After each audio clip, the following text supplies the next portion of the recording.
पिछली जो अपनी बैठक हुई थी, अ, एक तो अभी जितने भी लोग आज की बैठक में सम्मिलित हुए हैं, सभी का हार्दिक स्वागत है। आज की बैठक में हमने जिन विषयों पे चर्चा करनी है, उसके लिए हमने आज निवेदन किया था वेदवीर आर्य जी से। श्री वेदवीर आर्य जी 97 बैच के सिविल सर्वेंट हैं और इस समय मिनिस्ट्री ऑफ डिफेंस में पोस्टेड हैं। उनका जो शोध का क्षेत्र है वो है भारतीय इतिहास के कालानुक्रम के संदर्भ में।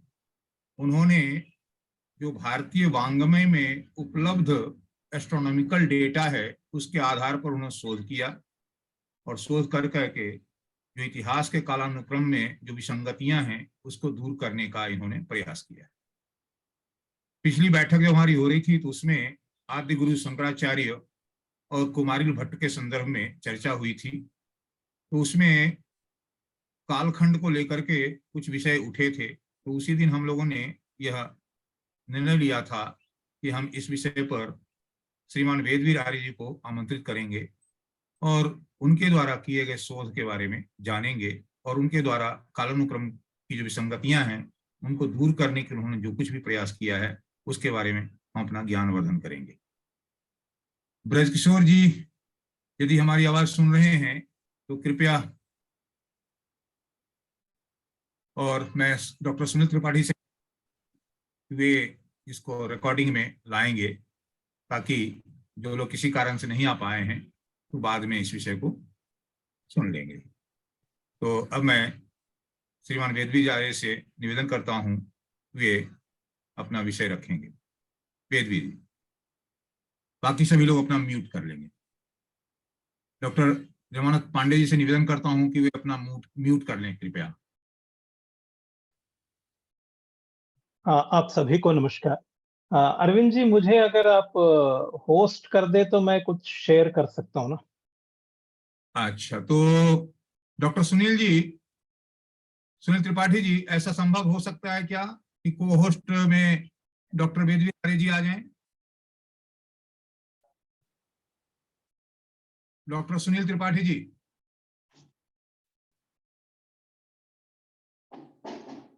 सर मैंने बना दिया है। अच्छा, को होस्ट हो गए हैं वो? Yes yes. हाँ, मैं आपको भी बना देता हूं सर। ये लीजिए, मैंने आपको भी बना दिया। तो अभेद जी ठीक हो गया? हाँ, जी जी जी जी, ठीक है। अब मैं अपना म्यूट कर लेता हूं। भारतीय इतिहास या भारतीय सभ्यता की प्राचीनता क्या है, भारत की एंटिक्विटी क्या है, इस विषय को लेकर के हमें एक वैज्ञानिक अध्ययन की आवश्यकता है, क्योंकि आधुनिक जितने भी यूनिवर्सिटीज है, कॉलेजेस हैं या यहाँ तक के संस्कृत विश्वविद्यालय, सभी जिस तरीके का इतिहास विद्यार्थियों को या सारे जितने भी प्रोफेसर से वो पढ़ा रहे हैं, उनके माध्यम से बुद्ध का निर्वाण 483 बीसी 500 बीसी के आसपास हो जाता है। बुद्ध से पीछे जाते हैं तो हमारा आज तक कोई कालानुक्रमिक इतिहास नहीं है, आधुनिक इतिहास। वो पिछले 200 वर्षों का जो ये जो एशियाटिक सोसाइटी बनी थी 1784 में सर विलियम जोन्स के बाद, लेकिन उससे पहले भारत में एक कालक्रमिक इतिहास था। क्या था? महाभारत काल सभी को पता था। कलयुग का हजारों इंस्क्रिप्शंस में कलयुग के जो संवत है उसका उल्लेख है। उसके अलावा भी आदि शंकराचार्य की तिथि 6वीं सदी बीसी में था। और नंद जो है, महापद्म नंद, बुद्ध परीक्षित के जन्म के 1500 वर्षों के बाद होते हैं। तो मौर्यों का समय लगभग 16वीं सदी बीसी में चला जाता था। तो महात्मा बुद्ध का समय जो है नंद से 200-250 वर्ष पहले होना चाहिए। तो 19वीं सेंचुरी बीसी के आसपास समय बुद्ध का आता है। तो बुद्ध और आदि शंकराचार्य के बीच में 1300 वर्षों का अंतर था। तो इसलिए 6वीं सदी बीसी में आदि शंकराचार्य की तिथि बिल्कुल स्पष्ट रूप से हमारी परंपरा में है। उसके अलावा हम आज तक विक्रम संवत का प्रयोग कर रहे हैं 57 बीसी में। विक्रम संवत की स्थापना विक्रमादित्य ने की थी, जो उज्जैन के राजा थे। लेकिन आधुनिक इतिहास में विक्रमादित्य एक मिथिकल हो गए हैं, वो उनका कभी अस्तित्व ही नहीं था। तो इतनी सारी विसंगतियां होने के बावजूद भी हम इतने उदासीन क्यों हैं अपने एंटिक्विटी को लेकर? उसका प्रमुख कारण ये है कि क्रोनोलॉजी जो है एकांगी रूप में उसका अनुसंधान नहीं हो सकता, क्योंकि क्रोनोलॉजी एक बिग जिक्सा पजल है। एक भी पीस आप इधर से उधर करेंगे तो जो जो भी उसको छेड़ेगा उसी के सर पे आएगा कि आपको पूरा दोबारा ठीक करना पड़ेगा। तो पार्शियली उसका सॉल्यूशन नहीं हो सकता, इसलिए कोई भी क्रोनोलॉजी को टच नहीं करता। लेकिन ये मैंने वैज्ञानिक रूप से एक, क्योंकि भारत एक उन्नत सभ्यता, भारतीय सभ्यता बहुत उन्नत सभ्यता है वैदिक युग से लेकर। वेदों वैदिक युग से लेकर हम लोग एक कैलेंडर का प्रयोग करते आ रहे हैं, क्योंकि कोई भी सभ्यता अगर अपना इतिहास का कुछ भी इतिहास लिखता है, उसका रिकॉर्ड रखता है, वो तभी संभव है जब उसके पास एक उन्नत कैलेंडर हो। तो वो वैदिक युग से वेदांग ज्योतिष, फिर सिद्धांत ज्योतिष के आधार पर भारत का जो इतिहास है, वो अगर हम स्पष्ट रूप से रिकंस्ट्रक्ट कर सके तो भारतीय कालक्रम की समस्या बहुत हद तक सुलझ जाती है। मैं आपको बुद्ध से पूर्व की क्रोनोलॉजी क्या है, फिर बुद्ध के बाद की मैं संक्षिप्त, उससे पहले मैंने एक डॉक्यूमेंट्री बनाई थी, उसका मैं कुछ अंश दिखाऊंगा 10-15 मिनट तक। उसके बाद फिर मैं अपना प्रेजेंटेशन आरंभ करता हूं, क्योंकि ये मैंने सूर्य सिद्धांत का समय क्या होना चाहिए, क्योंकि सबसे पहले महाभारत काल या उससे पीछे जाएंगे तो हमें युग क्रोनोलॉजी को समझना पड़ेगा। अगर हमने युग क्रोनोलॉजी को नहीं समझा तो फिर युग क्या है, क्योंकि युग केवल एक नया साइकिल है कैलेंडर में। ऐसा नहीं है कि कोई सेलेशियल इवेंट होगा या कोई प्रलय आएगा उसके बाद ही कोई युग प्रारंभ होगा, ऐसा कुछ नहीं है। तो मैं आपको ये सीधे उस डॉक्यूमेंट्री पर ले चलता हूं।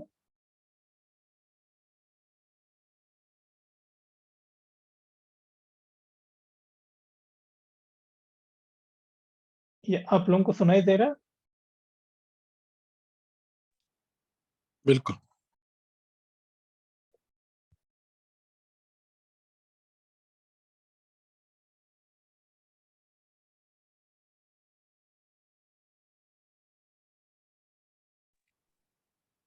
आवाज ही नहीं आ रही है। आवाज नहीं आ रही है। अच्छा, एक मिनट।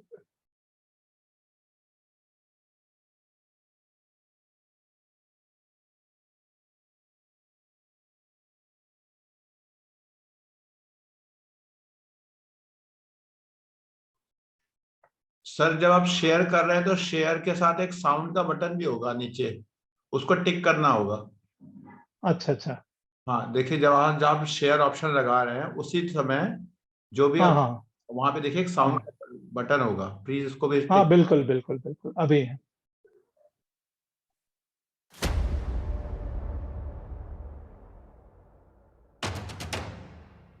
अभी सुनाई दे रहा है?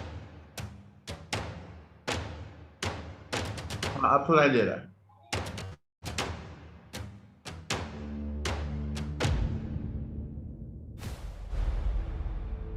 कालो व कारणम राज्ञों राजा व काल कारणम इति ते संशयो मुंभूत राजा कालस्य कारणम। The origin of ancient Indian astronomy is closely linked with the growth of agrarian society of the early Vedic period.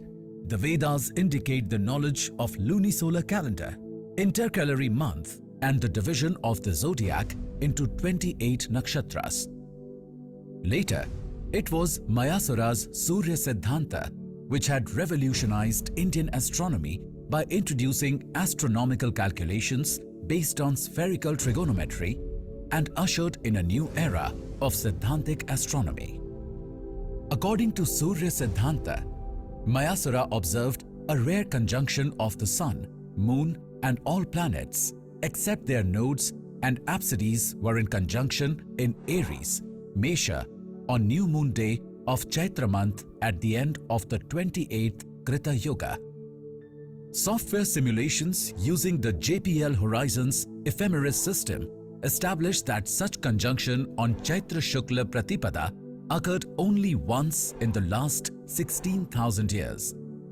That is, on 22nd February 6778 BCE.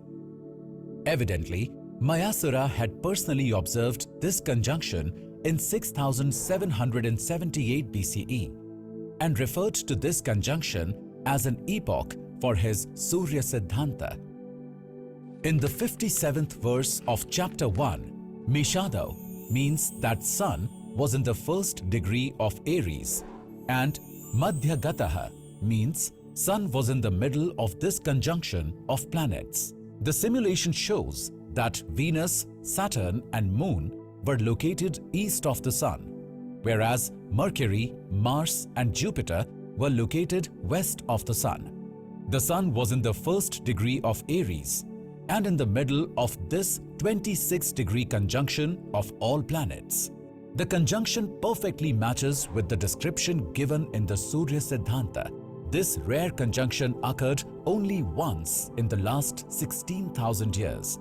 This establishes that Mayasura wrote Surya Siddhanta in 6778 BCE, and the calendar of Surya Siddhanta completes 8,800 years in the year 2022. Prior to 6777 BCE, a Yuga calendar of 5 years and a Chatur Yuga calendar of 20 years were in vogue. Ancient Indian astronomers revised the time span of a Chatur Yuga from 20 years to 4800 years and established a Yuga cycle of 1200 years. Subsequently, the Chatur Yuga cycle was enlarged from 4800 years to 12,000 years with the differential duration of yugas.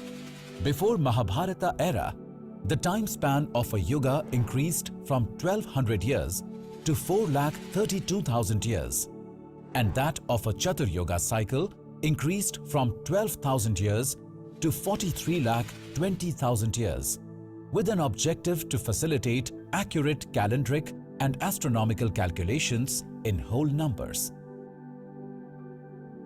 It is pertinent to understand the evolutional history of the scheme of nakshatras in Indian astronomy. During the Vedic era, the scheme of 28 nakshatras starting from Mrigashira was introduced around 11,200 BCE. At that time, winter solstice occurred at Mrigashira. When winter solstice shifted to Rohini in 10,200 BCE and Krittika in 9,200 BCE due to precession of equinoxes, the order of nakshatras was also updated. The list of nakshatras starting from Krittika in Atharva Veda, which indicates that the Nakshatra Sukta was written when winter solstice had shifted to Krittika. When winter solstice again shifted to Ashwini around 7,322 BCE, Abhijit was finally excluded and the list of 27 nakshatras was formally introduced starting from Ashwini. This major change in the scheme of nakshatras has been considered as the beginning of the 7th Manvantara. Thus, the first Krita Yuga of the 7th Manvantara commenced in 7,322 BCE. Bhagavad Puran and Mahabharata's Vanaparva mention that when the first Krita Yuga commenced, a conjunction of Sun, Moon and Jupiter took place in Pushya Nakshatra on the day of vernal equinox and new moon, that is 24th May 7321 BCE. Using computer simulation of nakshatra latitudinal data by varying ecliptic obliquity, ecliptic node location and ecliptic sync together with proper motion, Sri Anil Narayanan demonstrated that a match for the Surya Siddhanta latitudinal data was obtained in the time frame 7300 BCE. Therefore, Mayasura was the real father of trigonometry who lived much prior to Greek astronomer Hipparchus. Mayasura's Surya Siddhanta was the first stream of knowledge which formulated the concept of 7-day week starting from the epochal day of Surya Siddhanta, that is 22nd February 6778 BCE, Sunday. This tradition of 7-day week was adopted by the entire world subsequently. This fact indicates that a reform in the modern Gregorian calendar is required, since the epochal day of Surya Siddhanta, 22nd February 6778 BCE, and the epochal day of the Shakanta era, that is 1st April 78 CE, have been erroneously calculated as Wednesdays in the Julian calendar. It would also be logical to replace the concept of Julian day with the Surya Siddhanta day, considering the day 0 of year 0, starting from 22nd February 6778 BCE. The belief of Western scholars that the ancient Babylonians were the first to introduce the Sabbath, that is Saturday, as holiday, and the Hebrew calendar of Jews adopted it from them, is not founded on facts. It was the ancient Indians who introduced the concept of 7-day week to the world. All cycles of 60 years or 12 years in the world follow the epoch of the Surya Siddhanta cycle of 60 years, that is 6777 BCE.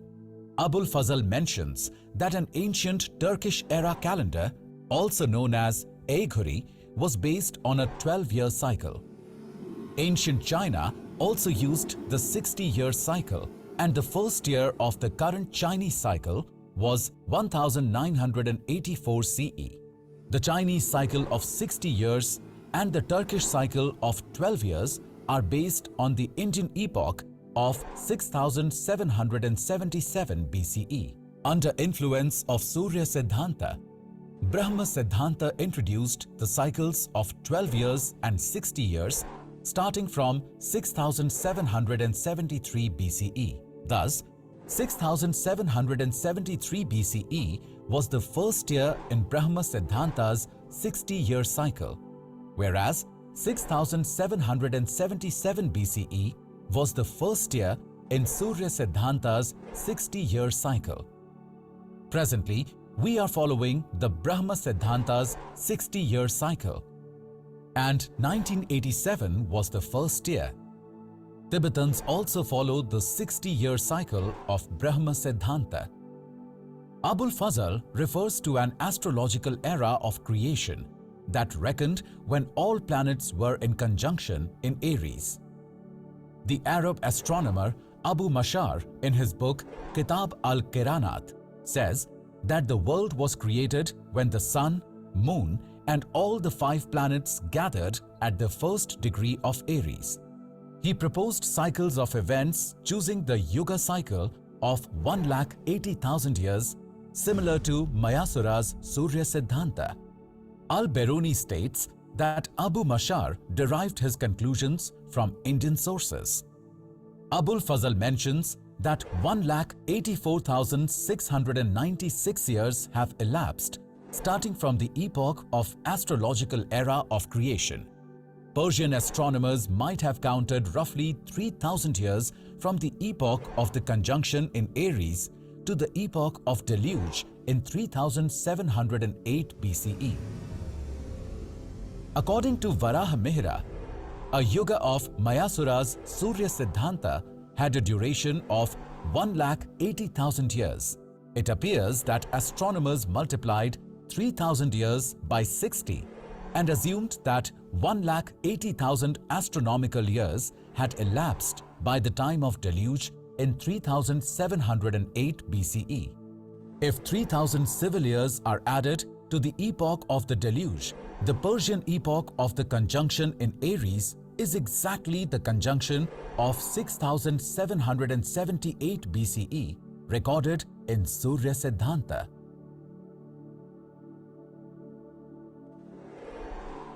Thema Mundi. The earliest horoscope in Greek tradition was prepared during the 7th millennium BCE, and it has Cancer in the ascendant. which indicates the vernal equinox at Cancer. Greek scholars Plato and Cicero also mentioned that the great year began at the conjunction of the Sun, Moon and all planets. It indicates that Greek astrology was also influenced by Mayasura's Surya Siddhanta. Accordingly, the epoch of Surya Siddhanta, that is 6778 BCE, became an astrological epoch of the creation of the world in Persian and Greek astrology. Mithraism of West evolved when the Surya Siddhanta was theologically transformed into the worshipping of Mithra, the sun god. Winter solstice became the birthday of Mithra because the new year in the Surya Siddhanta used to commence at winter solstice in the 7th millennium BCE. Certain astronomical observations recorded in post-Surya Siddhanta literature can also be scientifically dated. The historical events of Ramayana occurred around 5677 to 5577 BCE in the last century of the Treta Yuga. Yuddha Kanda of Ramayana indicates the position of a comet in Mula Nakshatra when the Vanara Sena was ready to march towards Lanka.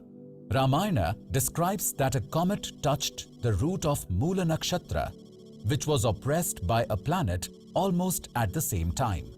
Venus was in the Mula constellation around 22nd August to 3rd September 5635 BCE, and the Halley's comet had also entered Mula Nakshatra on 23rd August 5635 BCE. Thereafter, it gradually faded away. Since Ravana was born in Mula Nakshatra, the appearance of Halley's comet in Mula Nakshatra in 5635 BCE has been assumed as an astrological indication of the destruction of Rakshasas. This way, the date of Rama-Ravana Yuddha can be absolutely fixed in 5635 BCE. The Dwapara Yuga of 2400 years commenced in 5577 BCE and ended in 3176 BCE, and the Mahabharata war took place in 3162 BCE.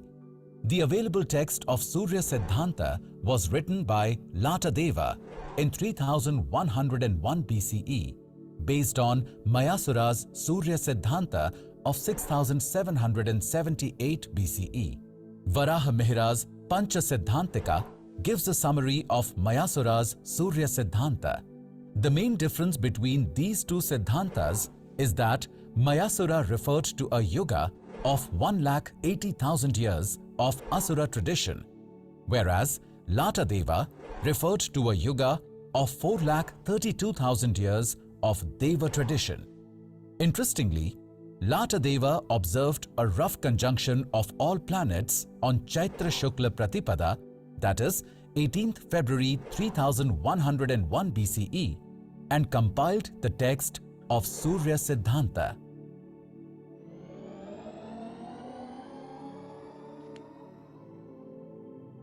The Surya Siddhanta indicates that the value of the Earth's obliquity to be 24 degrees.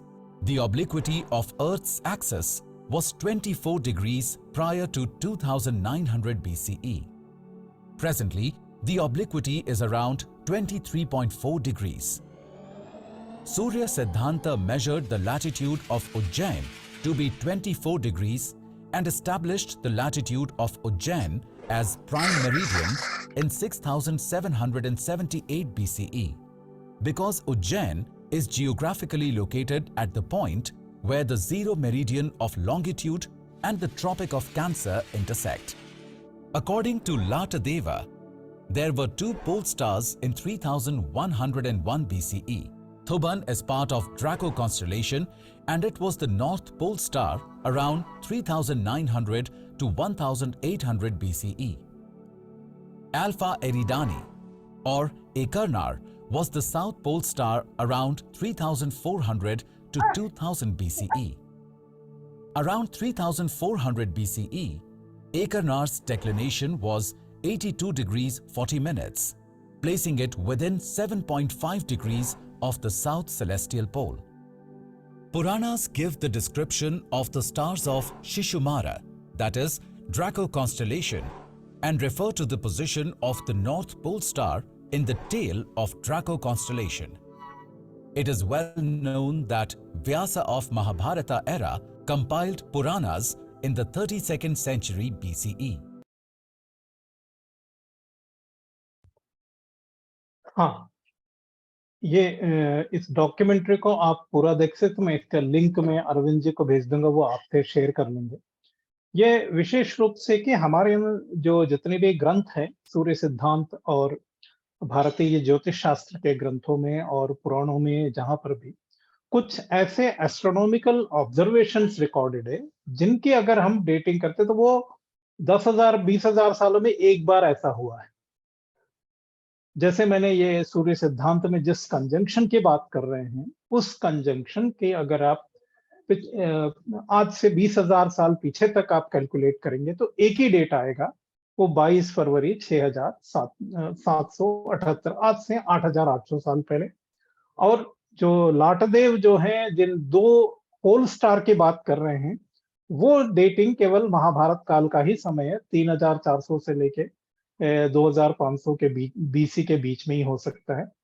और जो 24 degree जो अर्थ की obliquity है, उसकी जो गणना, वो भी आपको 3,000 बीसी के पीछे ही जाना पड़ेगा। इस तरीके से भारत का जो सिद्धांत ज्योतिष है, और जो कि अश्विनी नक्षत्र से और 27 नक्षत्रों का जो सिस्टम है, वो प्रारंभ होता है 7,300 बीसी के आसपास। उससे पहले हम वेदांग ज्योतिष का प्रयोग कर रहे थे, उसके बाद नहीं।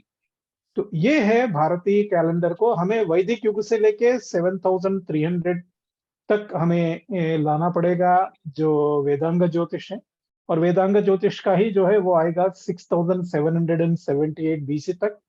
उसके बाद फिर हम जो कुंभ मेला जो 12 वर्षों का होता है, जो कि बृहस्पति चक्र जो है, हमने प्रारंभ किया सूर्य सिद्धांत के 6,777 बीसी के बाद। उसी से ही हमारा सप्तर्षि कैलेंडर भी प्रयोग होता है। और वेदों में जिस अश्विनी सूक्त में, अश्विनी नक्षत्र में जो शरद ऋतु का जो वर्णन है, क्योंकि पूरे वेदों में और वैदिक वेदांग साहित्य में जीवेम शरदः शतम पश्येम शरदः शतम, शरद ऋतु को एक वर्ष का एक तरीके का समानार्थक है, क्योंकि शरद ऋतु से शरद ऋतु का एक कैलेंडर प्रयोग हो रहा था वैदिक युग में। अगर हम अश्विनी नक्षत्र में जब शरद ऋतु माने ऑटमनल इक्विनोक्स हो रहा था, वो समय है 13,500 बीसी। तो इस तरीके से हमें अर्ली वैदिक इरा से लेके आज तक जो हम कैलेंडर प्रयोग करते आ रहे हैं, उसका एक सही और वैज्ञानिक जब डेटिंग करते हैं, तो हमारा इतिहास का जो प्रारंभ है वो चला जाता है 14,500 बीसी, मतलब आज से 16,500 वर्ष पुराना है। तो इसे कैसे हम कैलकुलेट करें, मैं एक प्रेजेंटेशन के द्वारा आपको मैं दिखाऊंगा।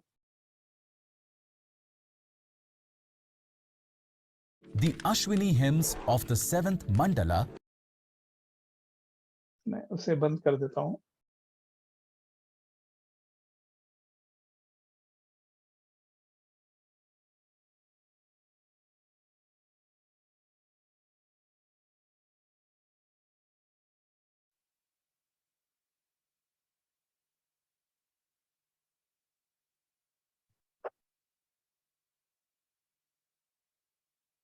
तो ये है भारतीय टाइमलाइन के जो ट्रेडिशनल क्रोनोलॉजी है, वो एक वैदिक है, उत्तर वैदिक, फिर रामायण युग, महाभारत युग, कलयुग, फिर बुद्ध की तिथि, फिर आदि शंकराचार्य की तिथि।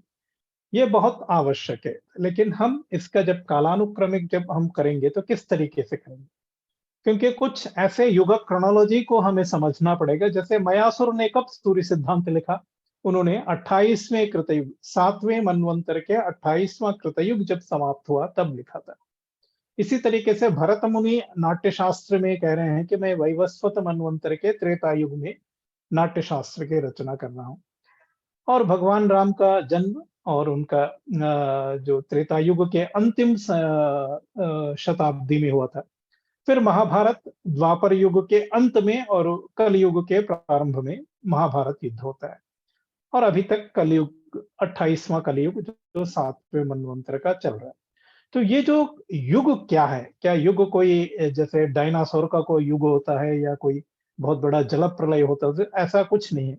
भारतीय कैलेंडर जब वैदिक युग में प्रारंभ हुआ था, तो वो कैलेंडर को, क्योंकि ल्यूनी सोलर था, माने वर्ष जो है सौर चक्र के आधार पर, और महीना जो है चंद्रमा की गति पर आधारित था, इसलिए जो ल्यूनी सोलर कैलेंडर को रिकॉन्साइल करने के लिए वैदिक ऋषियों ने एक 5 वर्ष का एक समूह, जिसे युग कहा गया, उसको उन्होंने शुरू किया, क्योंकि 5 वर्ष में 2 इंटर कैलेंडर मंथ करके उसको रिकॉन्साइल किया जाता था। फिर उन्हीं युगों में गिनती होती थी कि कितने युग समाप्त हुए, मतलब कितने 5 वर्ष समाप्त हुए। फिर उसके बाद उन्होंने 20 वर्ष का चतुर्युग इसलिए लेके आया, क्योंकि अंतिम जो चौथे युग के अंतिम वर्ष में केवल अर्धमास का ही इंटरकैलेशन करना था, क्योंकि जो वैदिक युग का जो कैलेंडर है 5 वर्षों में 2 ल्यूनर मंथ्स का जो अधिक मास जो इंटरकैलेट होते हैं, उससे 15 दिन अधिक हो जाते हैं, जैसे 20 वर्ष होते हैं। इसलिए चतुर्युग चक्र भी स्टार्ट हुआ, क्योंकि अर्धमास का इंटरकैलेशन करने के लिए। तो वस्तुतः इस युग क्रोनोलॉजी को अगर हम समझना है, तो मैं एक टेबल आपको दिखाता हूं। अरे,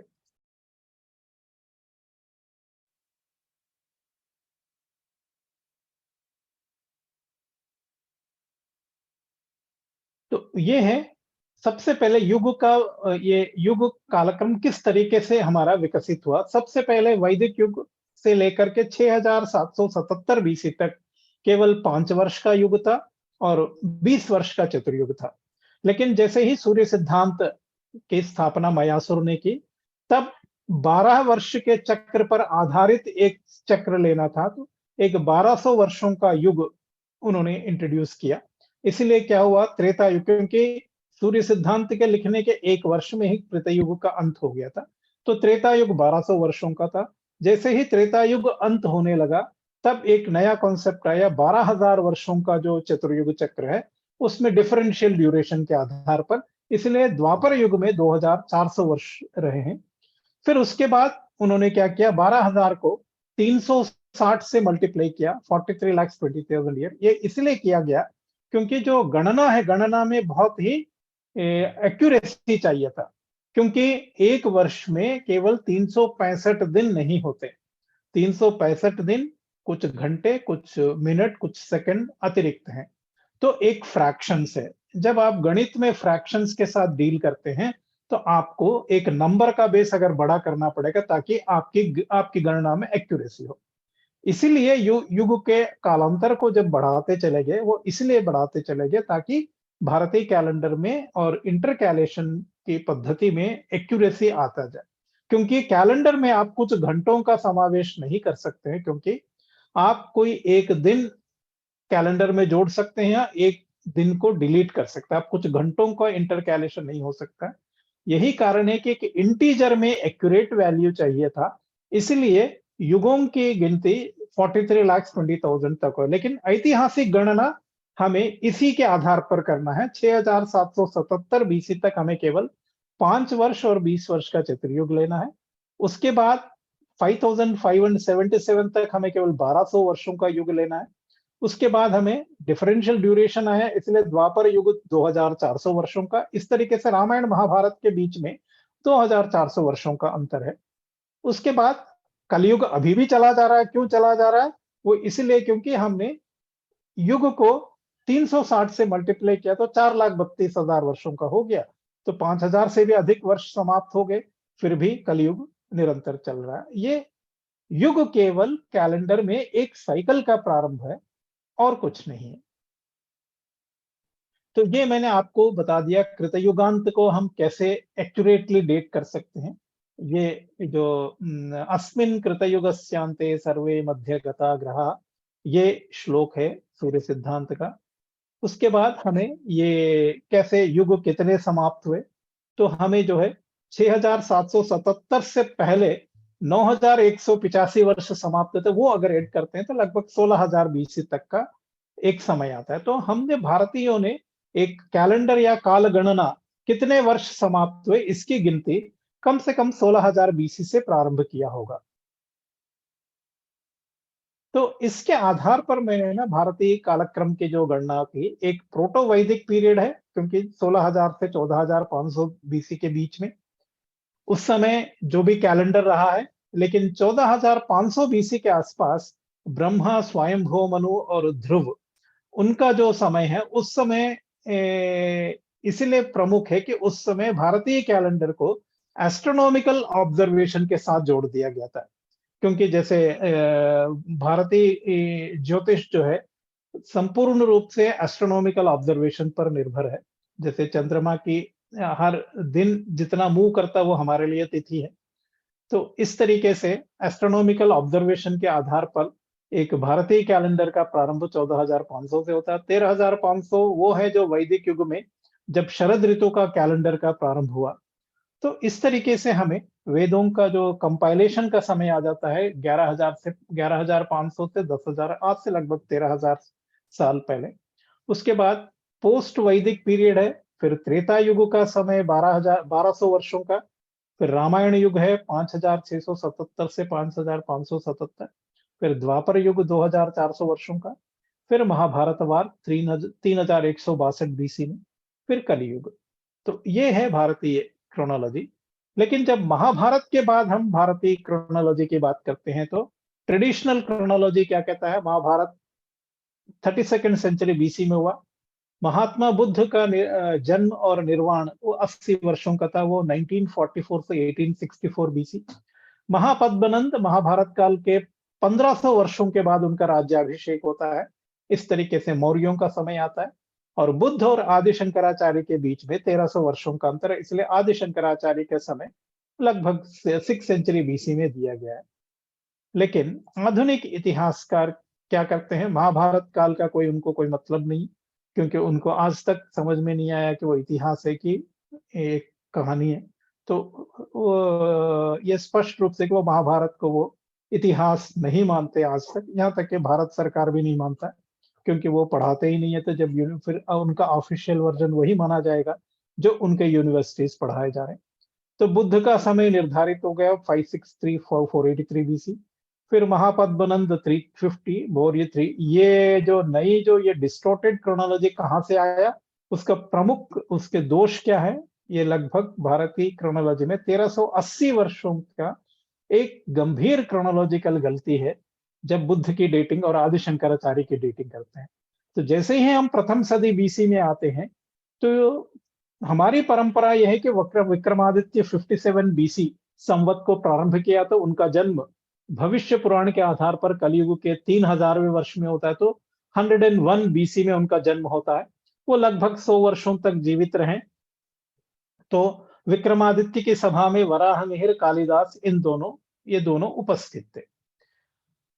लेकिन वराह मिहिर, कालिदास जो है शक संवत का प्रयोग कर रहे हैं। तो आधुनिक इतिहासकारों ने प्रश्न किया, अगर आपका शक संवत 78 एडी में स्टार्ट हुआ था तो फर्स्ट सेंचुरी बीसी में पैदा होने वालों को कैसे पता लग गया? तो उसका समाधान हमारे पास नहीं था। तो ये इसी कारण आधुनिक इतिहासकारों ने वराह मिहिर कालिदास का समय 400-450 एडी में कालिदास, वराह मिहिर को 6th सेंचुरी एडी में रख देते हैं, क्योंकि वराह मिहिर 427 शक वर्ष का प्रयोग कर रहे हैं पंच सिद्धांतिका में। तो 427 + 78 505 के आसपास होता है। कालिदास 425 शक संवत का प्रयोग कर रहे हैं अपने ज्योतिर्विदाभरणम में। लेकिन क्योंकि वो विक्रमादित्य की सभा में, तो विक्रमादित्य जो गुप्त पाटलिपुत्र के जो गुप्त डायनेस्टी थी, उनके सभा में कालिदास को रख दे, जबकि कालिदास उज्जैन में थे, कभी पाटलिपुत्र में नहीं थे। तो ये सारी गंभीर विसंगतियां हैं। ये विसंगतियां क्यों हैं? ये कारण है कि भारतीय मैंने जो ये एपिग्राफिक एविडेंस के आधार पर मैंने ये साबित किया कि 2 अलग-अलग शक वर्ष थे। एक शक वर्ष जिससे शक राजा ने प्रारंभ किया था, वो 583 बीसी में आता है, लेकिन बाद में भारतीय एस्ट्रोनॉमर्स ने 78 एडी में इसी को रीसेट किया, जिसको शकांत कहा है भास्कराचार्य। शकनृपस्यांते कलेर वत्सराः, ये भास्कराचार्य का स्टेटमेंट है। तो ये जो दोनों दो अलग अलग प्राचीन शक और अर्वाचीन शक दोनों को एक मान लेने की वजह से 660 वर्षों का प्राचीन शक संवत को अगर आप वैज्ञानिक रूप से स्थापित करते हैं तो प्रथम सदी बीसी में होते हुए वराहमिहिर कालिदास शक वर्ष का प्रयोग कर रहे हैं। अगर वो 78 एडी के पहले कोई शक वर्ष नहीं था तो फिर वराहमिहिर को आपको छठी सदी बीसी या एडी में ही रखना पड़ेगा। ये है एक बहुत बड़ा ब्लंडर जो भारतीय क्रोनोलॉजी में की गया। दो अलग अलग शक संवत को एक मान लिया गया, वो क्योंकि अभी भी आज भी दक्षिण में किसी भी संवत को शक कहा जाता है। तो चूंकि 78 एडी को भी शक कहा गया तो बाद में हम भूल गए कि प्राचीन शक संवत का प्रचलन था, क्योंकि पिछले 1000 वर्षों से हम 78 एडी का ही प्रयोग करते जा रहे हैं। लेकिन मैंने एपिग्राफीज, क्योंकि ये ओरिजिनल डॉक्यूमेंट्स हैं, तो उनको जब आप उनमें जो एस्ट्रोनॉमिकल डिटेल्स है उनका जब समन्वय करते हैं तो आपको स्पष्ट रूप से पता चलता है कि एक प्राचीन शक संवत भी था। ये है एक कुर्तकोती कॉपर प्लेट है, ये बादामी के चालुक्यों का है, वहां मिला है। इसके अंदर एक संपूर्ण सूर्य ग्रहण का वर्णन है। ये एक ही डेट संभव है इसका, वो 9th में 53 बीसी, और ये जो कॉपर प्लेट है 530 शक वर्ष में दिया गया। 530 में आप 53 ऐड कर दीजिए तो 583 बीसी में ये सूर्य ग्रहण हुआ। क्योंकि जो संपूर्ण सूर्य ग्रहण जो बादामी में आप अगर लॉन्गिट्यूड लैटिट्यूड लेके करेंगे, क्योंकि इसमें कहा गया कि वैशाख अमावस्या को ये सूर्य ग्रहण हुआ था संपूर्ण। तो मैंने लगभग 3000 वर्षों का समय लिया 1500 बीसी से 1500 एडी के बीच में। तो केवल ये 10 जो मैंने यहाँ लिस्ट किए 10 टोटल सोलर इक्लिप्स हुए हैं। लेकिन आप देख लीजिए केवल एक ही ऐसा है जो कि वैशाख अमावस्या को संभव है। और जो 78 एडी का महत्व क्यों एस्ट्रोनॉमिकल इपोक है, क्योंकि चैत्र शुक्ल प्रतिपदा जो कि 1 अप्रैल 78 एडी को था, उस समय सूर्य, चंद्र और बृहस्पति तीनों का एक परफेक्ट कंजंक्शन है। क्योंकि आप बृहस्पति चक्र के आधार पर अयनांश का भी कैलकुलेट कर रहे हैं, तो आपको सूर्य, चंद्र और बृहस्पति का कंजंक्शन का आपको चैत्र शुक्ल प्रतिपदा को मिलता है, तो आपके कैलकुलेशंस और परफेक्ट हो सकते हैं। इसलिए आधुनिक भारतीय ज्योतिष शास्त्रियों ने 78 एडी को सेलेक्ट किया ताकि भारतीय जो कैलेंडर में गणनाओं को और परिष्कृत रूप से प्रस्तुत किया जा सके। तो इसलिए जो है ये एक एस्ट्रोनॉमिकल इपोक है, ये किसी राजा ने स्टार्ट नहीं किया था। लेकिन जो 583 बीसी है वो शकन नृपति राज्याभिषेक संवत्सर करके एक दो अभिलेखों में लिखा गया है। तो वो शक राजा के राज्याभिषेक हुआ था, वो उस समय स्टार्ट हुआ था। जबकि 78 एडी एक एस्ट्रोनॉमर्स, भारतीय ज्योतिष शास्त्रियों ने ये प्रारंभ किया कि किसी राजा के राज्याभिषेक से कोई लेना देना नहीं है इसका। एक और ये एक सबसे बड़ा ब्लंडर मैंने कहा, ये शक और शकांत को एक मान लेने की वजह से 661 वर्ष 661 ईयर्स की एक गंभीर गलती है। एक दूसरी गलती जैन आचार्यों ने की है। उन्होंने जो है हेमचंद्र के बाद, क्योंकि भद्रबाहु 5वें श्रुतकेवलिन है, उनके एक शिष्य हैं जो चंद्रगुप्त उज्जैन के राजा थे, वो उनके शिष्य बनकर विशाखाचार्य के रूप में जैन भिक्षु बन जाते हैं। वो श्रवण बेलगोला में आकर के भद्रबाहु के साथ तपस्या करते हैं। तो अब जो है इनको मौर्य राजा के साथ जोड़ दिया गया, जबकि मौर्यों का कोई लेना देना नहीं है। क्योंकि पूरे साहित्य में, जैन साहित्य में और कर्नाटक के साहित्य में चंद्रगुप्त को गुप्त वंश से, मालव गुप्त वंश से संबंधित कहा गया। तो जो चंद्रगुप्त भद्रबाहु का शिष्य था वो मौर्य चंद्रगुप्त नहीं था। लेकिन बाद के जैन आचार्यों ने, क्योंकि भारत में चंद्रगुप्त मौर्य ही प्रसिद्ध थे, उन्होंने मौर्य चंद्रगुप्त के साथ उनकी आइडेंटिटी स्थापित की। इन दो गलत उससे क्या हुआ कि बुद्ध और महावीर कंटेम्पररी हो गए। वस्तुतः बुद्ध और महावीर के बीच में 600-700 वर्षों का अंतर है। इन दोनों को जब हम जोड़ देते हैं तो लगभग 1380 वर्षों का एक अंतर आता है। तो इस तरीके से 1380 वर्षों का जो उसके भारतीय क्रोनोलॉजी में जो गलती है, उसका मुख्य कारण ये दो गंभीर गलतियां हैं। वस्तुतः जो बुद्ध का जो निर्वाण का समय है 1854 बीसी है, क्योंकि पुराणों में स्पष्ट रूप से कहा गया है कि ये बुद्ध का निर्वाण ये नंद का राज्याभिषेक 1664 बीसी में, तो उनसे पहले ही होगा। राजतरंगिणी भी उसी तरीके का था। बर्मा और श्रीलंका के जो अभिलेख है उसके अंदर शकवर्ष और बुद्ध निर्वाण के बीच, जो बुद्ध धम्म के बीच में लगभग 1200 वर्षों का अंतर है।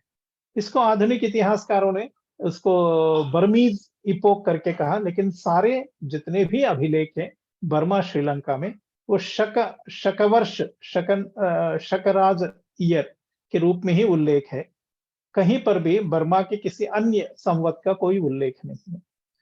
आधुनिक इतिहासकार क्या करते हैं, वो 638 एडी का एक संवत ले लेते हैं, उसके पीछे 1182 वर्ष जाते हैं, तो फिर 544 बीसी में लेके आते हैं। लेकिन 544 बीसी में भी 60 वर्ष और कम करके 483 बीसी में बुद्ध निर्वाण दिखाते हैं। अगर हम वैसे भी माना जाए तो 583 बीसी में 617 ऐड करेंगे तो 1200 बीसी आता है। लेकिन होना चाहिए आपको 583 बीसी में 1182 ईयर्स आप ऐड करेंगे तो 1765 बीसी होता है। ये वो समय है जिस समय सेकंड बुद्धिस्ट काउंसिल हुआ था पाटलिपुत्र में। उस समय थेरावादी महासांघिक सेपरेट हुए थे।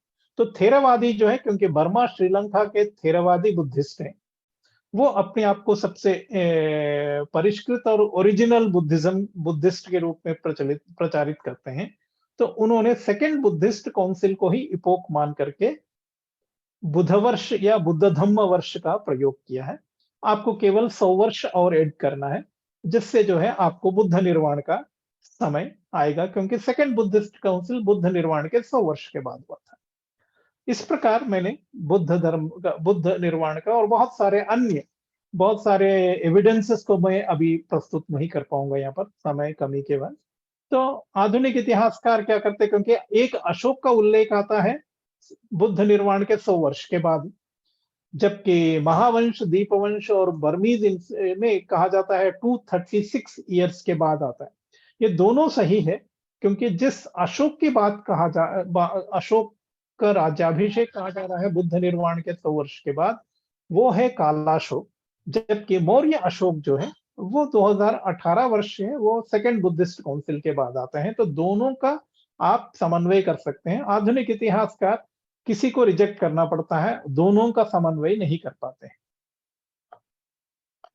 तो इस तरीके से जब भारतीय, क्योंकि एक सबसे बड़ा प्रॉब्लम यह होता है, पुराणों में एक क्रोनोलॉजिकल स्कीम दी गई है, बुद्धिस्ट सोर्सेस में भी क्रोनोलॉजी है और जैनिज्म में भी। आधुनिक इतिहासकार तीनों का एक समन्वय करने की कोशिश की, वो बिल्कुल उनसे संभव नहीं हुआ। तो उन्होंने भारतीयों पर ब्लेम किया कि भारतीयों को ना इतिहास आता है, ना इतिहास का कालक्रम बनाना आता है उनको। तो इसलिए जो है एक नया इंडियन हिस्टोरिकल रिसर्च स्टार्ट किया 1784 में। भारतीय क्रोनोलॉजी को 1380 वर्ष आगे लेके आए और उससे बुद्ध से पीछे जो कुछ क्रोनोलॉजी है सबको रिजेक्ट करके 1000 वर्षों में समेट दिया, 1500 से लेके 500 बीसी के बीच में। तो ये है पुराणों का जो क्रोनोलॉजी है महाभारत काल से लेकर। उसके बाद हमारे पास आता है बुद्धिस्ट सोर्सेस में आता है वो बिंबिसार और हर्यंका डायनेस्टी से लेके अगर आप रिकॉन्साइल करेंगे। फिर जैन साहित्य में आपको जो है वो मगध श्रेणिक से लेके करना है। वो और बिंबिसार दोनों एक नहीं थे। महावीर का निर्वाण 1189 बीसी में हुआ, जबकि बुद्ध निर्वाण 1865। तो ये तीनों सोर्सेस को एक ही इपोक से स्टार्ट करेंगे तो कभी आप रिकॉन्साइल नहीं कर पाएंगे। आपको सबसे पहले पुराणों के लिए महाभारत युद्ध का समय चाहिए या महापद्मनंद का राज्याभिषेक। आपको महाभारत की तिथि से प्रारंभ करना है, जबकि बुद्धिस्ट सोर्सेस में जो क्रोनोलॉजी वो आपको बुद्ध निर्वाण से प्रारंभ करना है। जैन इतिहास में आपको जैन महावीर निर्वाण से करना है। तो फिर आप सबका समन्वय स्पष्ट रूप से कर पाते हैं। यही 1380 वर्षों की जो गलती है बुद्ध निर्वाण में, उसकी वजह से आदि शंकराचार्य की तिथि 1300 वर्ष और आगे आ गई। 6th सेंचुरी बीसी में आप 1300 वर्ष ऐड कर लीजिए, आपको लगभग 700 to 800 एडी में ही आदि शंकराचार्य की तिथि निर्धारित की। ये है जो ब्लंडर्स जो हुए हैं भारतीय इतिहास में, वो दो प्रमुख हैं।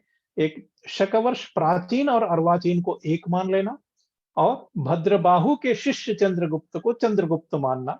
ये दो गंभीर गलतियां हैं। ये दो गलतियां सही कर दिया जाए तो भारत में सारा डेटा, एपिग्राफी हो, लिटरेरी डेटा हो, सब कुछ सही है। और पारंपरिक जो तिथि महाभारत की है वो भी सही है। और महाभारत से पीछे जाएंगे तो हमें युग क्रोनोलॉजी वो तभी संभव है जब हम भारतीय कैलेंडर, जो वेदांग ज्योतिष और सिद्धांत ज्योतिष के कैलेंडर्स का हम अगर पुनर्निर्माण करते हैं तो हमें स्पष्ट रूप से भारत की जो एंटिक्विटी है, प्राचीनता, वो लगभग 14,500 बीसी तक जाता है। तो मैं अपनी वाणी को विराम देता हूं। फिर हम कैसे कोई प्रश्न हो तो फिर हम इस पर चर्चा करते हैं। अब जो है, जिन लोगों को के मन में कोई जिज्ञासा या कोई प्रश्न है वे कृपया वेदवीर से डायरेक्ट पूछ सकते हैं ताकि आगे चर्चा को बढ़ाया जा सके। कृपया।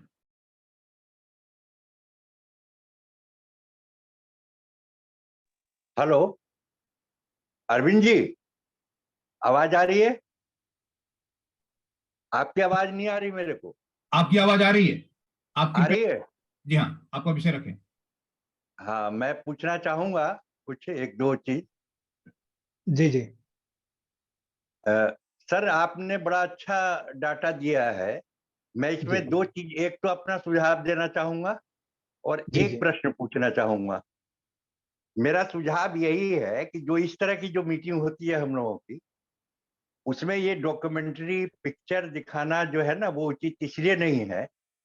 या तो अगर दिखाते हैं तो पहले आप उसको लिंक को शेयर करें सबके साथ, समझे मैं कहना चाह रहा हूँ। और शेयर करेंगे तो हम पढ़ेंगे तो हम उसके बारे में जान पाएंगे कि आप क्या कहना चाह रहे हैं, इसमें क्या कमी है और क्या अच्छाई है, क्या सही है। एक बात तो ये। दूसरा ये कि जो आप डाटा दिखाना चाह रहे हैं, एक तो महाभारत और रामायण की आपने बात की है, तो आपके इस डॉक्यूमेंट्री पिक्चर से ये लग रहा है कि आपने रामायण को जो है पहले दिखाया है और महाभारत को बाद में। सही बोल रहा हूँ, गलत बोल रहा हूँ? हाँ, रामायण पहले ही हुआ है, महाभारत से पहले हुआ है। वो उसका क्या आधार है? आपने जो बताया एस्ट्रोनॉमी के अलावा कोई आधार है? रामायण और महाभारत में रामायण की संस्कृति जो है, एक तो वानर की संस्कृति है और एक मनुष्य की संस्कृति है। और महाभारत की जो संस्कृति है वो राक्षस की संस्कृति है और मनुष्य की संस्कृति है। और जो उसमें संस्कृति और कल्चर और सभ्यता जो महाभारत में दिखाया गया है और जो रामायण में दिखाया गया है, वो परिमार्जित दिखाया गया है, संस्कृत करके दिखाया गया है। तो जो असभ्य चीजें हैं वो पहले होनी चाहिए और जो सभ्य चीजें हैं वो बाद में होनी चाहिए। एक प्रश्न तो ये उठता है। दूसरा, आपने जो जिसकी बात की, आपने जो है कृतयुग की बात की, आपने द्वापर की, त्रेता की, कलयुग की बात की, तो चारों के आधार पर तो ये तो हमारे पुराणों में ही है। आप पुराणों में पूरी सृष्टि प्रक्रिया पढ़ लीजिए, महाभारत में पूरी सृष्टि प्रक्रिया पढ़ लीजिए, इसमें आपने नई बात क्या कही है? और यही बात जो है मदन मोहन मालवीय जी ने, जो मदन मोहन मालवीय ने, लोकमान्य तिलक ने एस्ट्रोनॉमिकल डाटा लेकर के उन्होंने जो है वेदों को बहुत पुराना जो है टाइम दिया है। और जो कृतयुग का और द्वापर में जो है कम से कम डबल का अंतर है। वो बताया गया ना कि 4 कितना जो है, पूरा मुझे फिगर याद नहीं है, वो मैं बताता हूँ आपको। जो पूरा जो फिगर है कृतयुग का वो कुछ और है। और एक सेकंड, मैंने अभी नोट किया था कहीं पे, वो मैं भूल गया। मैंने कहने का मतलब कि जो कृतयुग जो चल रहा है, जैसे मान लीजिए 4,000 करोड़ या जो भी है, जो उसका जो है टाइम, और द्वापर का उससे डबल है, त्रेता का उससे डबल है, वो उससे भी डबल है, फिर वो जो सतयुग का है वो उससे भी डबल है। इस तरह का जो अगर कैलकुलेशन करेंगे तो हिस्ट्री रहेगी कहाँ, बताइए आप। तो आप इससे क्या साबित करना चाह रहे हैं? केवल एस्ट्रोनॉमिकल डाटा लेकर के आप हिस्टोरिकल एनालिसिस नहीं कर सकते। आपको टेक्स्ट का ज्ञान है क्या? मैं ये जानना चाह रहा हूँ। आप जिस पुराण की बात कर रहे हैं, जिस महाभारत की बात कर रहे हैं, उसमें जो विषय वस्तु वो है क्या?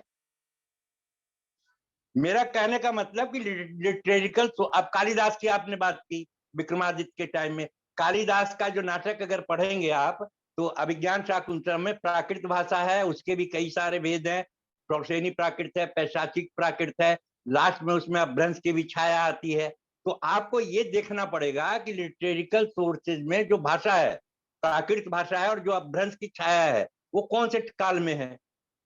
केवल आप पुराणों का वो लेकर के कि भाई ये एस्ट्रोनॉमिकल डाटा है, आप हिस्ट्री को नहीं स्थापित कर सकते आप। और ये गलती आधुनिक इतिहासकारों ने भी की है, और वही गलती जो आज के जो लोग जो उसको गलत साबित करने के लिए कर रहे हैं वो भी कर रहे हैं। क्योंकि वो एक चीज को पढ़ के या एक चीज का ज्ञान हो करके आप हिस्ट्री को आप स्थापित नहीं कर सकते। आपको लिटरेचर का भी ज्ञान होना चाहिए, एस्ट्रोनॉमी का भी ज्ञान होना चाहिए, आर्कोलॉजी का भी ज्ञान होना चाहिए, दर्शन का भी अब शंकराचार्य और उसकी बात कर रहे हैं आप बुद्धिस्ट की, आप क्या साबित करना चाह रहे हैं कि शंकराचार्य बुद्धिस्ट से पहले हुए? आप बताइए मुझे। ठीक है, शंकराचार्य को मैं क्या बताऊं? आप पहले साबित करना चाह रहे हैं क्या बुद्ध से? अरे मैंने आपको अभी तो बताया कि बुद्ध का निर्वाण आदि शंकराचार्य से 1300 वर्ष पहले हुआ है। ठीक है, मान लिया। शंकराचार्य हाँ, के पहले जो बुद्धिस्ट के जो आचार्य थे वो कौन थे? वो सब है, वसुबंधु है, दिंगनाग है, उसके बाद धर्म कीर्ति आते हैं। वो नागार्जुन जो मेन है, जो अगर हाँ नागार्जुन हाँ, का नागार्जुन जो है, नागार्जुन वसुबंधु से का जो पहले है। मध्यमक शास्त्रम है, उन्होंने शून्यवाद की, उन्होंने सिद्धांत की विवेचना की है। आप शून्य हटा दीजिए, शून्य को हटा के ब्रह्म रख दीजिए, शंकराचार्य की फिलॉसफी पूरी आ जाएगी भाई। बिल्कुल बिल्कुल, मैं कहाँ कह रहा हूँ कि नहीं। इसीलिए उसको प्रच्छन्न बौद्ध कहते हैं। मेरा कहने का बिल्कुल। मतलब यही है कि जो केवल आप अरे मैं एस्ट्रोनॉमिकल ये कह रहा हूँ कि डाटा को बुद्ध लेकर के के निर्वाण की तिथि में 1380 वर्षों का गलती है, 2 नहीं, शतवर्ष है, एक मान लिया गया, वो गलत है। और कालिदास स्वयं ज्योतिर्विदाभरणम में अपने ग्रंथ की तिथि दे रहे हैं 3068 कलयुग में वो लिख रहे हैं। तो जी 33 बीसी में वो लिख रहे हैं अपना ग्रंथ। 33 BC में। हाँ, ज्योतिर्विदाभरणम। नहीं वो ठीक है, वो जो आप कह रहे हैं चलिए वो मान लिया, वो एक अंग हुआ।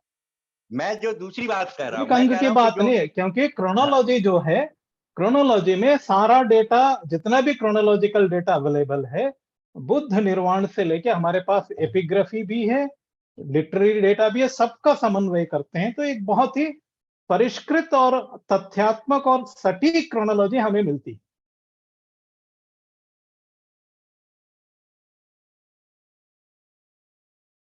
नहीं, आपने म्यूट किया हुआ अपने आप को।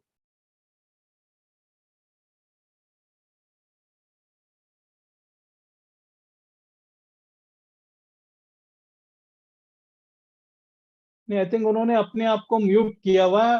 अरविंद जी, आप उनको कहिए अनम्यूट कर लें। वेद वीर जी आप आगे चलिए, तब तक हम उनको देखते हैं। यू कैन कंटिन्यू विथ आप जो कह रहे थे। हाँ, नहीं, हाँ, नहीं, मैंने वो बताया पहले, बुद्ध निर्वाण में कि तिथि में 2 गलतियां हुई हैं। एक तो शकवर्ष जो है, और जो 78 एडी में जो शकांत है, दोनों को एक मानने की वजह से 661 वर्ष का एक अंतर है। और बुद्ध निर्वाण और बुद्ध और महावीर कंटेम्पररी नहीं थे, दोनों में लगभग 670 वर्षों का एक अतिरिक्त अंतर आ जाता है। वो एक गलती है कि बुद्ध भद्रबाहु के शिष्य जो चंद्रगुप्त थे, वो उज्जैन के राजा थे, और उनको कर्नाटक के साहित्य में गुप्तान्वय कहा गया है। और उनकी जो जीनियोलॉजी भी दी गई है, उज्जैन के जो चंद्रगुप्त है, उनका पुत्र सिद्धसेन, सिद्धसेन का पुत्र भास्कर, भास्कर ने चंद्रगुप्त ये श्रवण बेलगोला शहर की स्थापना की। ये मौर्यों के जीनियोलॉजी से भी कोई संबंध नहीं रखता।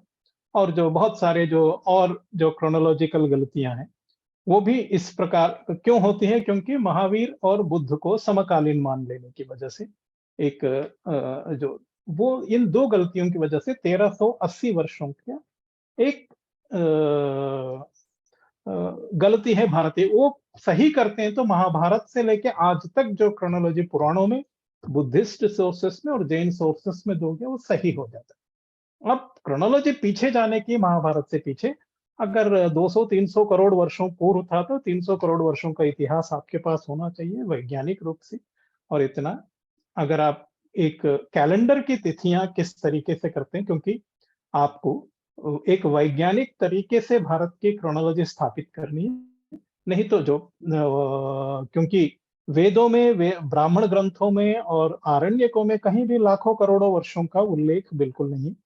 ये हमें बाद के जो महाभारत काल के बाद के ग्रंथों में ही हमें ये लाखों करोड़ों वर्षों के युगों की बात आती है।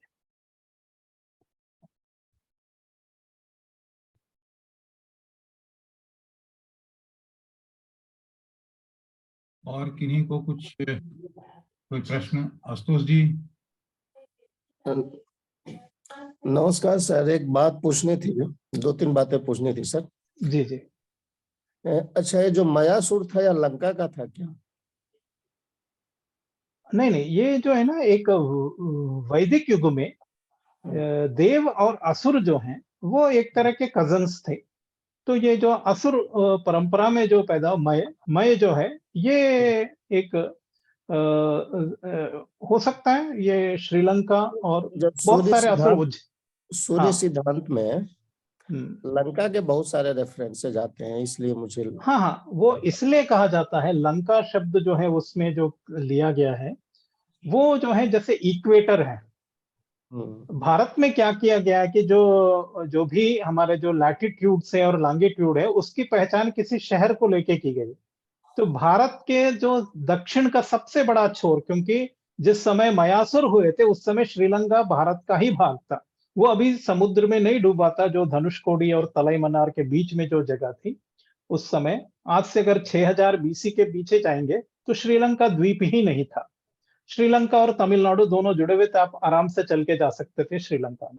तो श्रीलंका में जो लंकापुरी है वो भारत का अंतिम शहर था। इसलिए उसके आगे 10 डिग्री के बाद जो है इक्वेटर, जो भूमध्य रेखा प्रारंभ होता है, तो उसका नाम भी लंका रख दिया गया, क्योंकि उज्जैन से जो लॉन्गिट्यूड जाके इंटरसेक्ट करता है इक्वेटर को, उसको भी लंका कहा गया। क्योंकि लंका हमारे पे बहुत सारे उदाहरण है, ये जो लॉन्गिट्यूड किस किस शहर से क्रॉस करता है, तो वो उन्होंने इसलिए लंका का प्रयोग वो किया, एक जो बिंदु है भूमध्य रेखा में जिसमें उज्जैन की लॉन्गिट्यूड जहां इंटरसेक्ट करता है उसको नाम दिया गया। सर, सुंदरकांड में मंदोदरी को मैं तनया कह के बुलाया गया, ऐसा हाँ, है हाँ। संदर्भ में। हाँ। नहीं, बहुत सारे लोग हुए ना प्राचीन काल में। आज हमारे पास सरनेम से बहुत कुछ है। प्राचीन काल में सरनेम का प्रयोग नहीं होता था। प्रसिद्ध व्यक्ति के जो प्रोजनी है, उनकी संतति है, उनको भी उसी नाम से कहा जाता है। यही कारण है कि रामायण में भी वशिष्ठ है, और वैदिक युग में जब विश्वामित्र और वशिष्ठ जब त्रिशंकु को जब यज्ञ करा रहे थे तो उस समय भी थे। तो सप्तर्षियों के जितने भी संतान है उनको उन्हीं के नाम से, उनका चाहे प्रॉपर नेम कुछ भी हो, उनको उन्हीं ऋषि के नाम से उनको पुकारा जाता था। इसी प्रकार मय, विश्वकर्मा, ये भी बहुत सारे आपको मिल जाते हैं। उसका कारण यह है कि उनके वंश में जो भी उनकी परंपरा में जिनका जन्म हुआ उनको भी उसी नाम से कहा जाता है। इसलिए जो है मंडोदरी रामायण युग में एक मय रहे होंगे। ये नहीं है कि सारे मय एक ही हैं, ऐसा नहीं। जी सर, जी सर, जी सर। एक मय सभा जो है महाभारत काल में भी बनी थी, तो मय जो है तब तक रहे, क्योंकि ये सरनेम्स का प्रयोग महाभारत काल के बहुत बाद में प्रारंभ होता है। पहले कोई सरनेम्स का प्रयोग नहीं होता था, केवल गोत्र होता था। कई बार व्यक्ति को गोत्र के नाम से ही बुला दिया जाता था प्रसिद्ध गोत्रों में। सर, अच्छा सर, आपके बुक में एक बात यह भी लिखी हुई है कि वैदिक काल में, मुझे ठीक से याद नहीं आ रहा, वर्ष की शुरुआत समर सोलस्टिस से होती थी। अभी फिर प्रेजेंटेशन में यदि मैंने ठीक सुना है तो आपने विंटर सोलस्टिस की बात कर रहे थे अश्विनी नक्षत्र में।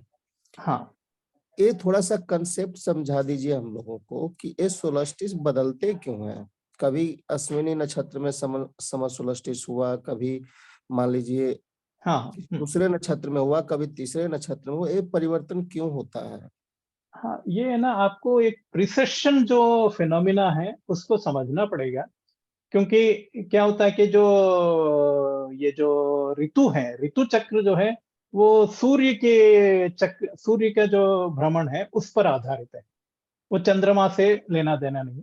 और चंद्रमा का हम क्या करते हैं, जिस नक्षत्र में चंद्रमा पूर्णिमा होती है महीने का नाम उसे, जैसे चित्रा नक्षत्र में पूर्णिमा होता है तो उसको चैत्र मास कहा जाता है।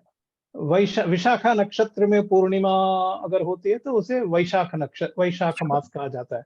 तो ये जो है, ये 12 जो पूर्णमास है वो सुनिश्चित है, लेकिन उनका किसी सीजन से कोई लिंक नहीं है। ऐसा नहीं है कि अगर वसंत ऋतु चैत्र में है तो हमेशा चैत्र में होगा, ऐसा संभव नहीं, क्योंकि 2000 वर्षों के बाद एक महीने का, एक ल्यूनर मंथ का अंतर आ जाता है। उसका कारण यह है कि हर 72 वर्षों में सूर्य जो है 1 डिग्री पहले आ जाता है। उसका कारण यह है क्योंकि अभी आप देखेंगे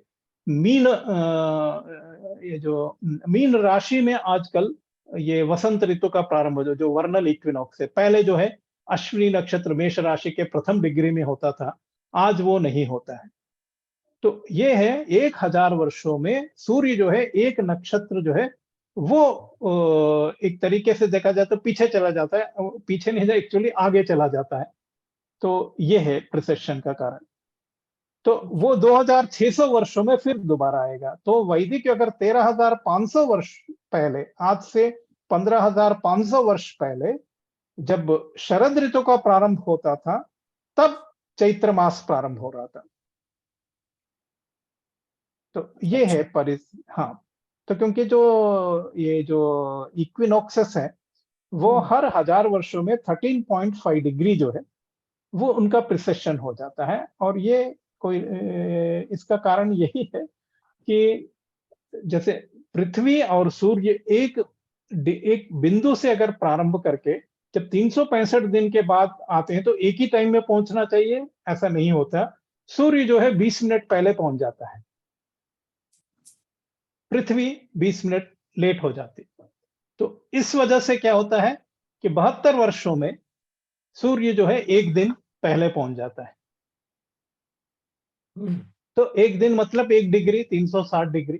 तो ये है समस्या जो प्रिसेशन वाली। सर आशुतोष जी, ठीक। अच्छा सर, एक और सवाल है।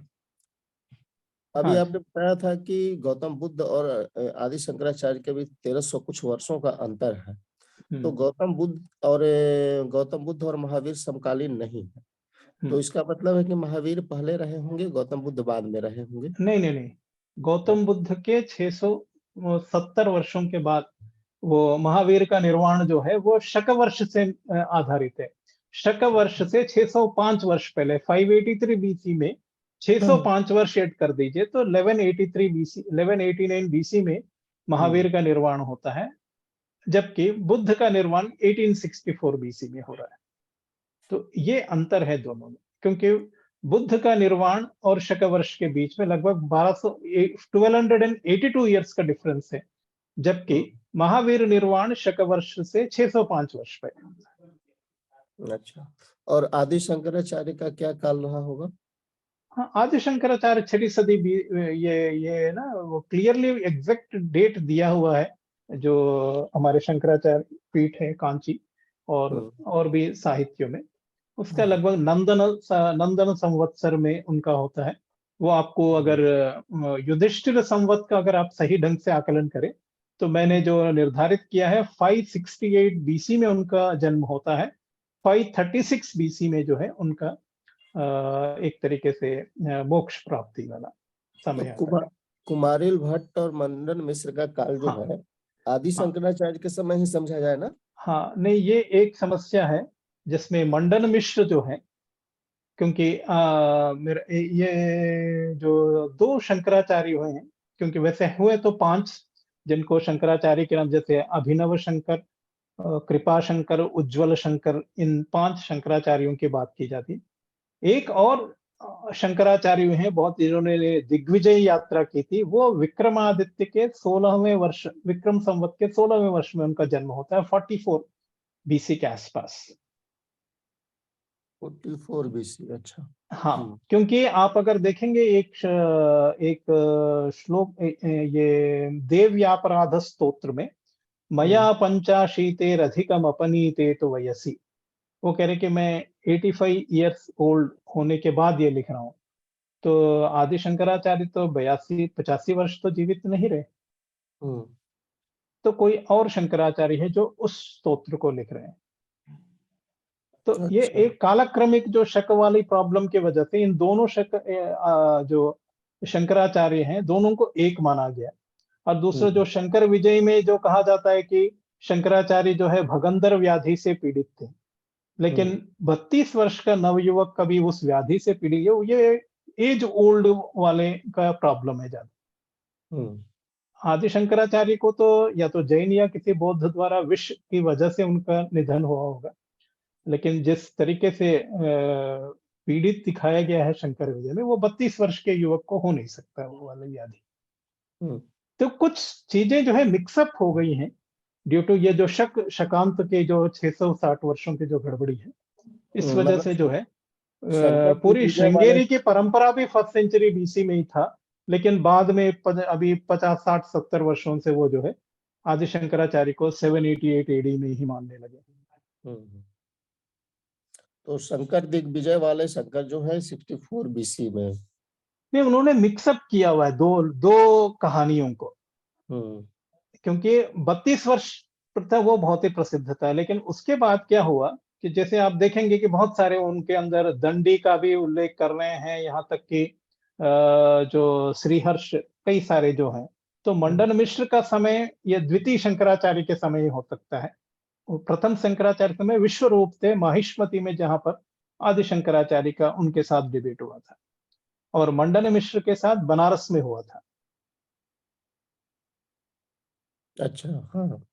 नहीं, ये एक बहुत कॉम्प्लेक्स प्रॉब्लम है। उसका मैंने लगभग एक 100 पेज का आर्टिकल एक पूरा चैप्टर है आदि शंकराचार्य की तिथि को लेकर के। ये इतने, क्योंकि आपको सारे बौद्ध दार्शनिक आचार्यों की तिथि भी निर्धारित करनी पड़ेगी, भारत के जितने भी दर्शन शास्त्र उनका भी, फिर उसके बाद बहुत सा डेटा आपको रिकॉन्साइल और एपिग्राफिक डेटा के आधार पर आपको जो है जो आचार्यों की जो परंपरा है श्रृंगेरी की, कांची की भी, उन सब का आपको समन्वय करना पड़ेगा, तब आपको पूरी क्रोनोलॉजी आती है।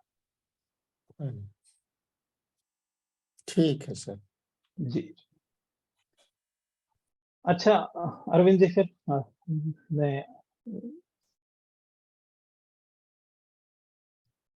और किन्हीं का कोई, आशुतोष जी, प्रवीण जी, कोई जिज्ञासा?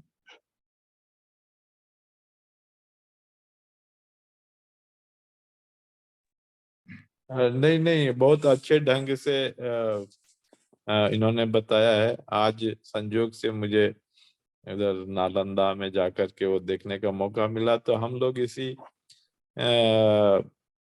इंफॉर्मेशन को अभी तक फॉलो कर रहे थे कि बुद्ध और महावीर जो हैं ये समकालीन ही हैं। तो ये एक नई चीज जो है जानने को मिली है, अच्छी बात है। धन्यवाद।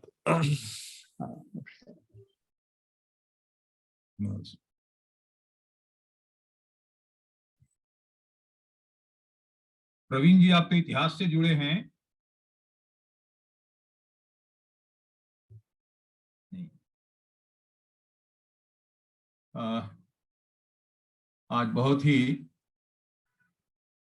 एक गहन अध्ययन का विषय भारतीय कालानुक्रम इतिहास का, जिस पर वास्तव में वेदवीर जी ने बहुत ही गहरा अध्ययन किया है, बहुत गहरा रिसर्च किया है। उसके बाद से इन्होंने बहुत ही एग्जॉस्टिव किताब लिखी है, बुक लिखी है, और काफी बड़ा है, कुल 4 खंडों में है ना? हाँ, उसका आप है ना पीडीएफ मैं आपको शेयर करता हूँ, हाँ, सबसे आप मेरे शेयर पास कर है, लीजिए ताकि मेरे वो पास पीडीएफ है ना, हाँ, मेरे पास सॉफ्ट है। कॉपी। हाँ जी हाँ, मेरे पास है, और मैंने ब्रजकिशोर जी को शेयर भी किया है। हाँ जी हाँ। चलिए वेदवीर जी, बहुत अच्छा लगा आपको, आप सबका बहुत बहुत आपके धन्यवाद। बहुत ही व्यस्त समय में से आपको हमने अपना समय निकालने के लिए कहा, और मुझे मालूम है कि आप रात्रि में जल्दी सोते हैं, और कि आप ब्रह्म मुहूर्त में बैठ करके लेखन का कार्य करते हैं इसमें। और एक बात मैं सभी के सामने कहना चाहता हूँ कि वेदवीर जी ने गुरुकुल कांगड़ी से पढ़ाई की। गुरुकुल कांगड़ी ना? हाँ नहीं, ये सोनीपत में पाणिनि महाविद्यालय में युधिष्ठिर मीमांसक। अच्छा, वहां से। हाँ, वहां से। और उसके बाद फिर अपना हिंदू कॉलेज से ना पढ़ाई की? हाँ, दिल्ली विश्वविद्यालय से एमए करने के और बाद। हाँ, वेदवीर जी के पिताजी उस्मानिया विश्वविद्यालय में प्रोफेसर रहे और तेलुगु के बहुत बड़े कवि हैं, बहुत ही ख्याति प्राप्त कवि हैं आपके पिताजी।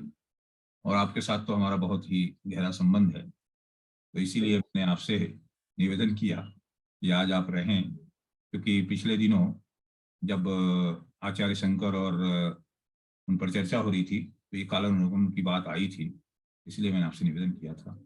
आप जी। बहुत आभार प्रकट करते हैं उत्कृष्ट भारत की ओर से, और नमस्कार जी। यही हमें लगेगा तो हम आपसे निवेदन करेंगे, जा करके इस विषय को रखेंगे। आपका बहुत बहुत आभार। बहुत बहुत धन्यवाद जी आप सबका।